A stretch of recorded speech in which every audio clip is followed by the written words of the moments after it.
Hier soir, il fallait confirmer, montrer que Lyon pouvait enfin lancer une belle série.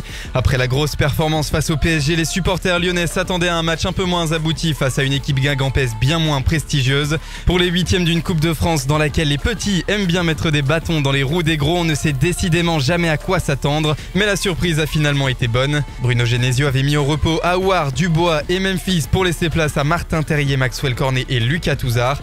Dès l'entame du match, les Lyonnais ont été sérieux et très vite, Marcelo a trouvé Dembélé dans l'axe sur un long ballon à la 7e minute.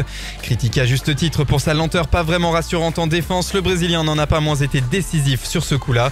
Dembélé en a quant à lui profité pour inscrire son 11e but de la saison, le deuxième en Coupe de France. Pour notre plus grand plaisir, l'attaquant confirme et s'est montré très remuant sur le front de l'attaque. À la suite de ce but, à part une petite baisse de régime, les Lyonnais à l'image d'Ndombélé se sont montrés impliqués, n'hésitant pas à presser au l'adversaire breton.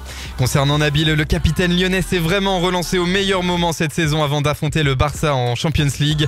Entre une belle talonnade pour lancer Terrier en contre, un poteau puis un but refusé pour hors-jeu, il a bien failli être décisif avant la mi-temps. Au retour des vestiaires, l'OL a continué sur sa lancée et c'est Cornet qui s'est chargé de marquer le but du break dès la 48e minute sur un bon centre de Ferland Mendy. Les Guingampais ne semblaient alors plus du tout être capables de faire quoi que ce soit dans un match où les occasions lyonnaises se sont multipliées. Lyon a fini par être piégé sur un long ballon qui atterrit dans les pieds de Marcus Coco avant d'être mis au fond par Mendy, l'attaquant breton. Score final 2-1. L'OL retrouvera Caen en quart de finale de la Coupe de France le 26 février prochain au Groupama Stadium. La bonne attitude des joueurs depuis plusieurs matchs a de quoi nous rassurer.